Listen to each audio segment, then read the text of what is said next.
विद्यार्थी मित्र, आज आपण मॅथ्स पार्ट सेकंड मधल्या दुसऱ्या प्रकरणाची उजळणी घेत आहोत. The name of the chapter is Pythagoras theorem. You know that what is the Pythagoras theorem. Suppose triangle PQR is a right angle triangle where angle Q is 90 degree. We know that the side opposite to 90 degree is called the hypotenuse. Therefore, the side PR is called the hypotenuse. The Pythagoras theorem states that in a right angle triangle, the square of the hypotenuse is equal to the sum of squares of remaining two sides. काटकोन त्रिकोणामध्ये काटकोनासमोरील बाजूला कर्ण म्हणतात.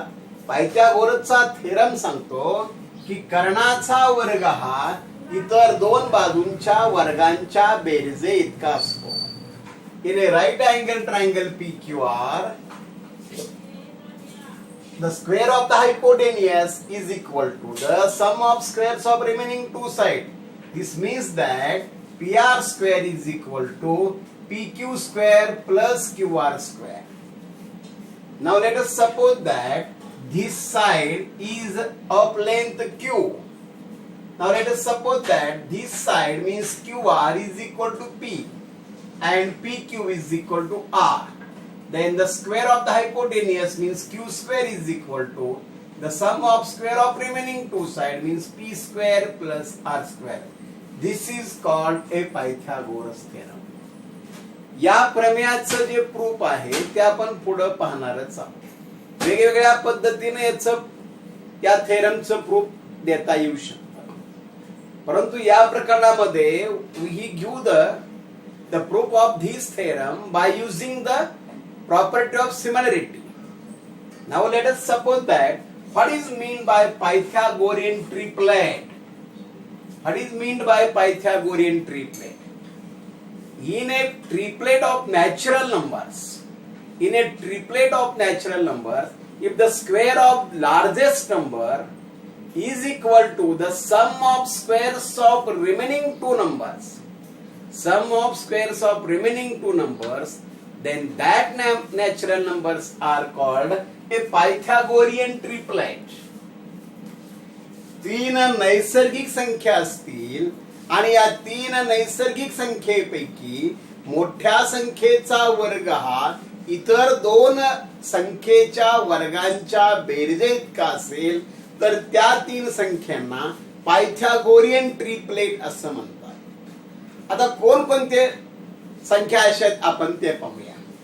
Now let us suppose that there are three numbers 11, 60 and 61. The largest number is 61.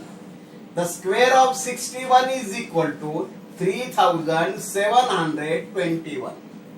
And the sum of remaining two numbers, that is 11 square plus 60 square is equal to 121 plus 3600.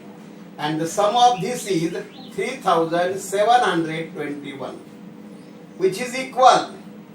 Therefore 61 square is equal to 11 square plus 60 square. Therefore 11, 60 and 61, these three natural numbers are called a Pythagorean triplet. तीन नैसर्गिक संख्येपैकी मोठ्या संख्येचा वर्ग हा इतर दोन संख्यांच्या वर्गांच्या बेरजे इतका असेल तर त्या तीन संख्यांना पायथागोरियन ट्रिपलेट असे म्हणतात. Now let us suppose that these are three numbers 5, 12, 13. Here 13 is the largest number.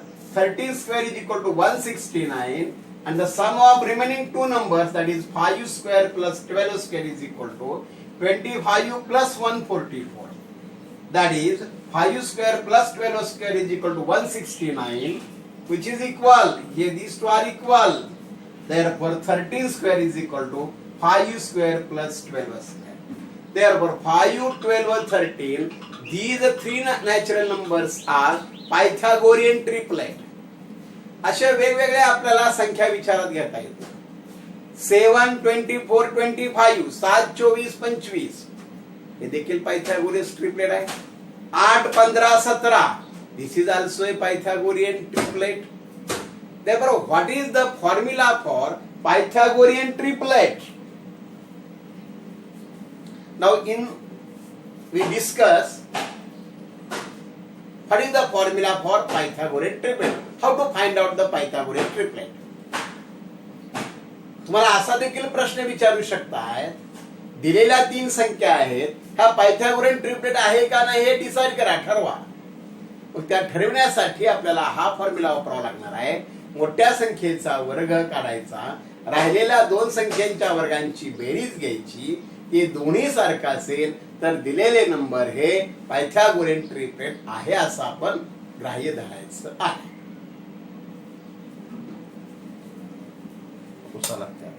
आता पायथागोरन ट्रिपलेट काढायचे कसे, याचा एक फॉर्म्युला कसा आहे तो आपण जरा विचार करूया. Now let us suppose that a and b are two natural numbers where a is greater than b. दोन असे नंबर घ्या नॅचरल नंबर की पहिला दुसऱ्यापेक्षा मोठा असला पाहिजे. a is greater than b. Then a square plus b square, a square minus b square and twice ab. These 3 numbers are Pythagorean triplet. एखादं उदाहरण आपण पाहूया. Let us suppose that a is equal to 5 and b is equal to 3. Here a is greater than b. Then a square plus b square, that is a square plus b square is equal to 5 square plus 3 square, that is 25 plus 9, which is equal to 34. Now a square minus b square is equal to 5 square minus 3 square, which is equal to 25 minus 9, that is 16. And twice ab is equal to 2 into 5 into 3, that is called 30. Therefore 16, 30 and 34, this is a Pythagorean triplet. You can find any Pythagorean triplet using this formula. If a and b are two natural numbers where a is greater than b, then a square plus b square, a square minus b square and twice ab. These are 3 Pythagorean triplet. Discuss about what is 30 degree, 60 degree, 90 degree theorem. 30, 60, 90 चं प्रमेय काय हे आपण पाहूया. In a triangle ABC where angle B is 90 degree, let us suppose that angle A is 30 degree. We know that in a right angle triangle, the two angles are acute angles. If A is 30 degree, what will be the measure of C? 90 minus 30, that is 60. Therefore, this triangle where A is 30 degree, C is 60 degree and B is 90 degree. Therefore, this triangle is a 30 degree, 60 degree, 90 degree triangle. Now, theorem states that the side opposite to 30 degree is half the hypotenuse. 30 कोनासमोरची बाजू कर्णाच्या निम्मी असते.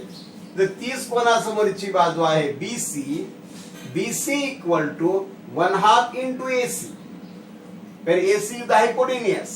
Now let us suppose that AC equal to 6. Therefore BC is equal to 1/2 into 6, that is equal to 3. What is about the side opposite is to 60 degree?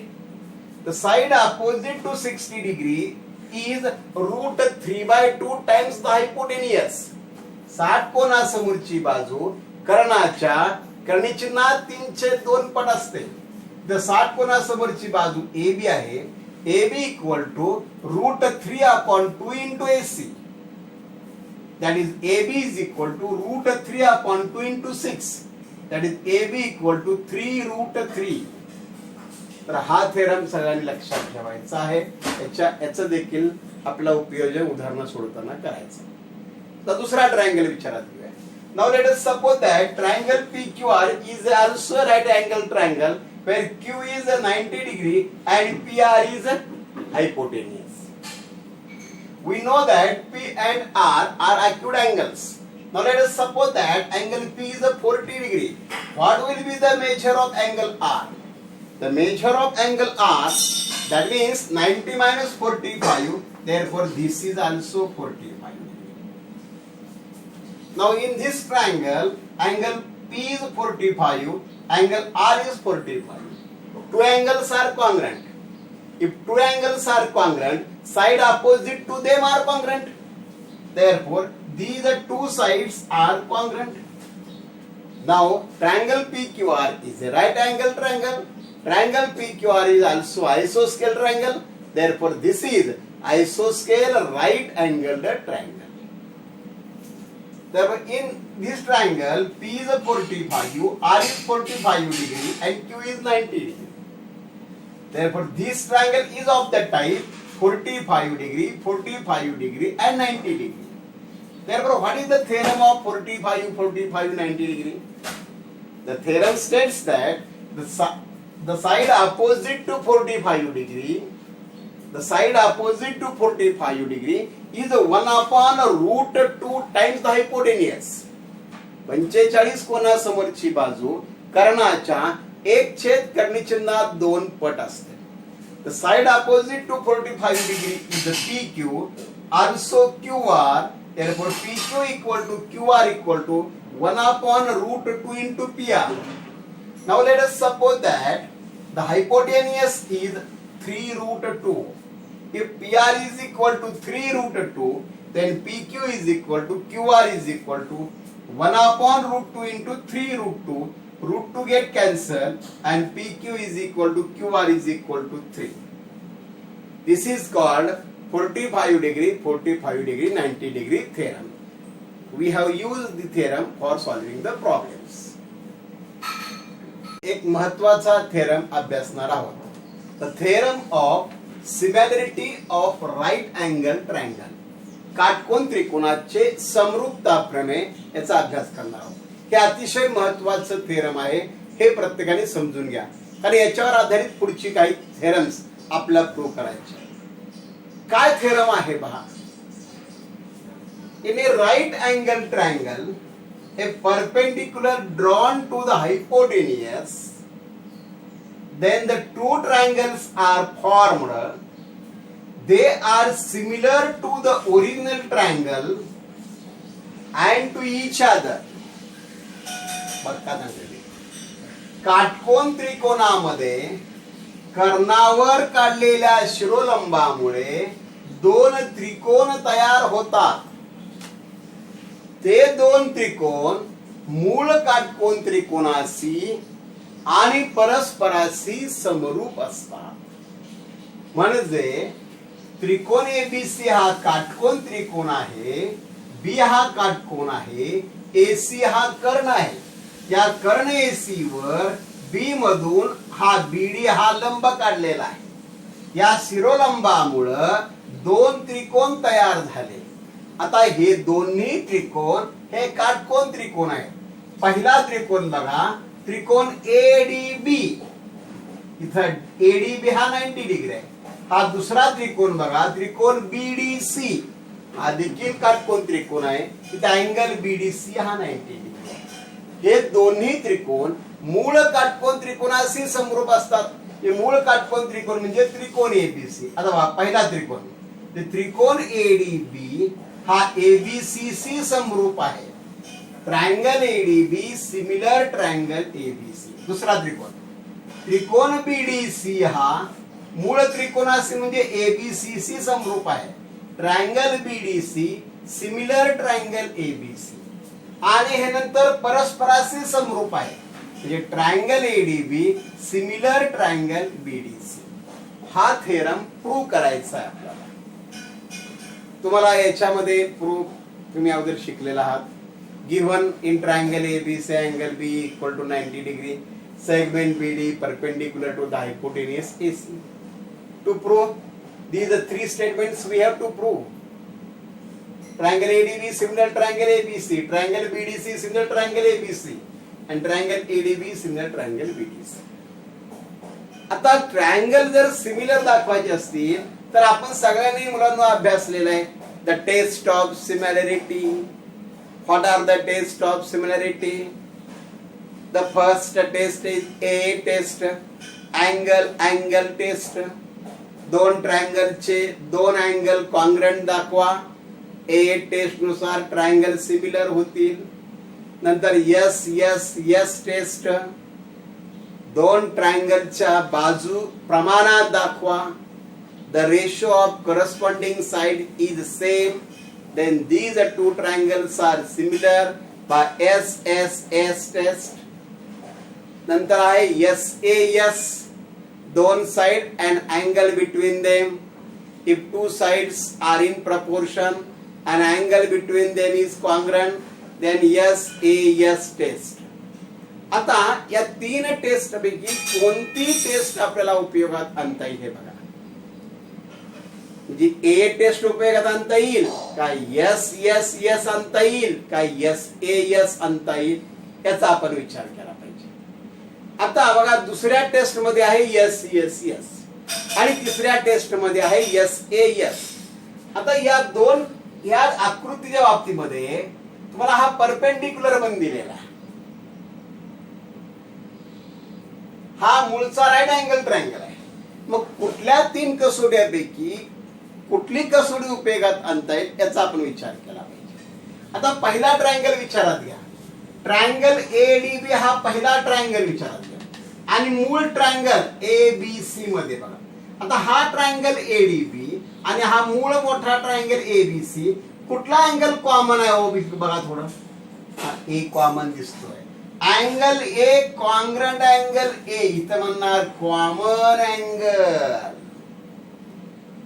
अजून काय congruent दाखवता येईल. आता बघा हा अँगल ADB हा 90 डिग्री आहे. Angle ADB हा 90 डिग्री आहे because this is a perpendicular. मग angle ADB is 90 and angle ABC is 90.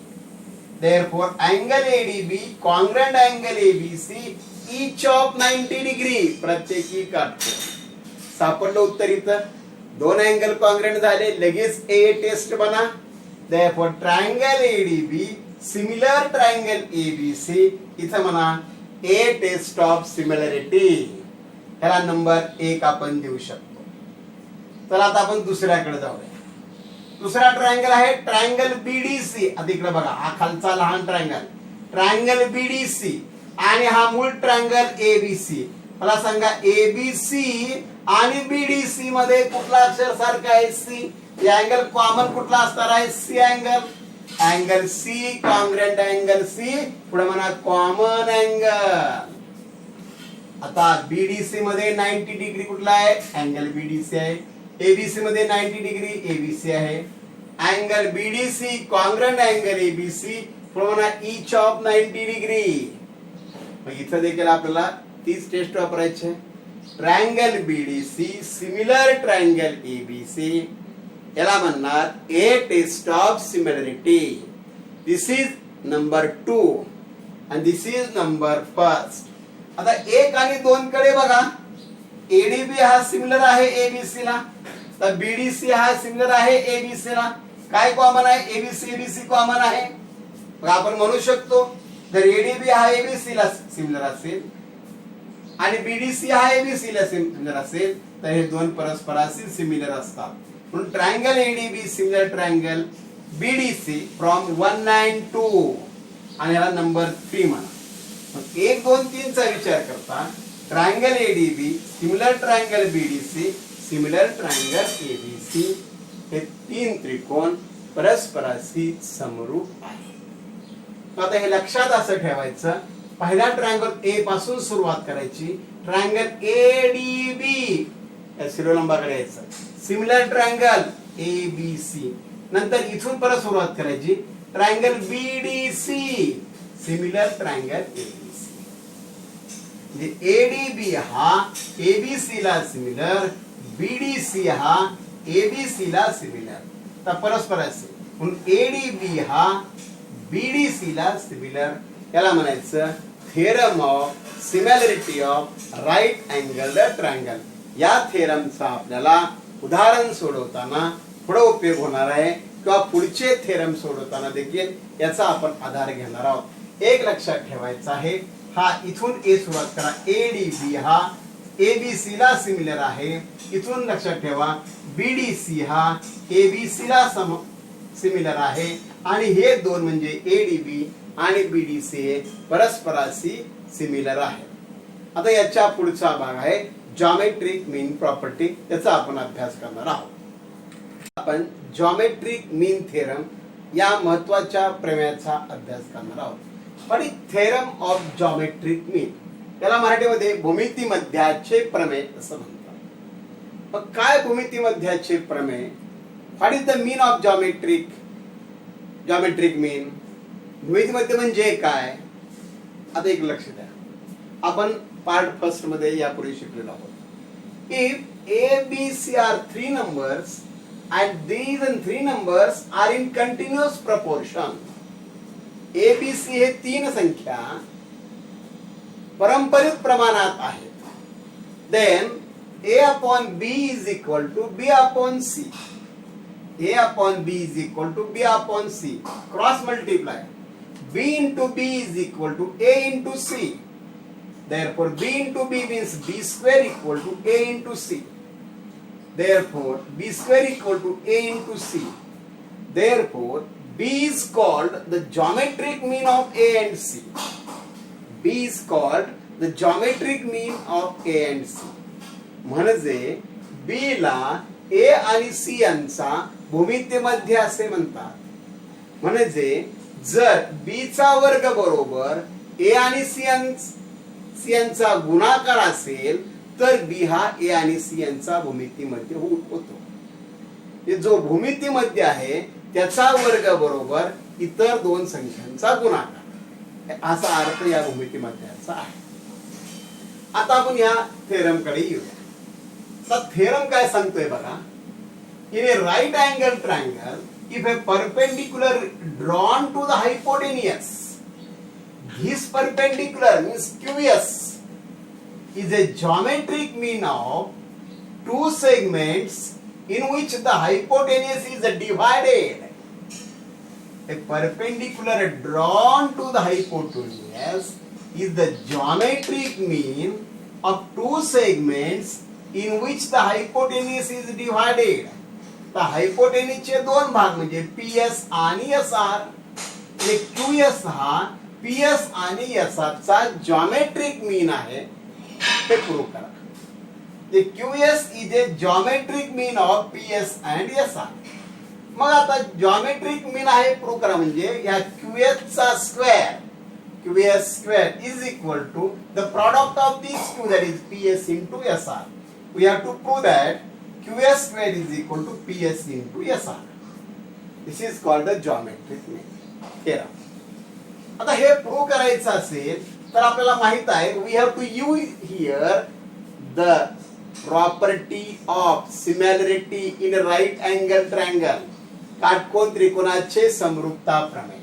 आपल्याला माहित आहे if a perpendicular drawn to the hypotenuse, then the two triangles are formed, they are similar to the original triangle and to each other. म्हणजे इथं आपल्याला माहित आहे हा वरचा ट्रायंगल जो PSQ आहे हा PQR ला सिमिलर असणार आहे. दुसरा ट्रायंगल QSR हा देखील PQR ला सिमिलर असणार आणि हे दोन परस्पराशी सिमिलर आहे. पण इथं विचार केलेला आहे QS square equal to PS into SR. म्हणजे इथं आपला QS चा दोन वेळा विचार केलेला आहे, म्हणजे आपल्याला या दोन ट्रायंगलचा विचार करावा लागेल. आता या दोन ट्रायंगल मध्ये पहा, पहिला triangle PSQ is similar to triangle QSR. Triangle PSQ is similar to triangle QSR. It is the reason for this is similarity of right angle triangle. Similarity of right angle triangle. आता हे दोन triangle similar असतील तर आपल्याला माहित आहे angles congruent असतात आणि बाजू प्रमाणात असतात. करस्पॉन्डिंग साइड्स आणि are in proportion. Therefore PS, पहिली दोन अक्षर बघा, PS upon QS equal to दुसरे दोन अक्षर QS upon SR equal to पहिल्याने तिसरं PQ अपॉन QR. जी पहिली दोन अक्षर इकडे घेतली तर इकडे पण दोन पहिले अक्षर, इकडे जर दुसरं तिसरं अक्षर घेतलं इकडे दुसरं तिसरं, इकडे जर पहिलं तिसरं घेतलं तर इकडे जर पहिलं तिसरं, म्हणजे PS upon QS is equal to QS upon SR is equal to PQ upon QR. आता याच्यापैकी आपण दोन गुणोत्तराचा विचार करूया, पहिल्या आणि दुसऱ्या. PS upon QS is equal to QS upon RS. तर क्रॉस मल्टिप्लाय करा, QS into QS is equal to PS into RS, आणि QS इंटू QS म्हणजे QS square is equal to PS into RS, RS म्हणजे SR. QS square is equal to PS into SR. हे आहे the proof of geometric mean theorem. जो geometric mean आहे त्याचा square म्हणजे इतर दोन राहिल्यांचा गुणाकार. आता हा QS हा जॉमेट्रिक मीन आहे PS आणि SR चा, म्हणजे QS square equal to PS into SR. आता तुम्हाला याच्यामध्ये प्रश्न असे विचारतात, इथं बघा QS square is equal to PS into SR. तर तीन सेगमेंट्स आहेत, या तीन सेगमेंट पैकी कोणत्याही दोन सेगमेंटची व्हॅल्यू दिलेली जाते असते आणि या फॉर्म्युल्यावरून आपल्याला तिसरी किंमत काढायची असते. It is called geometric mean property और थेरम ऑफ जॉमेट्रिक मीन.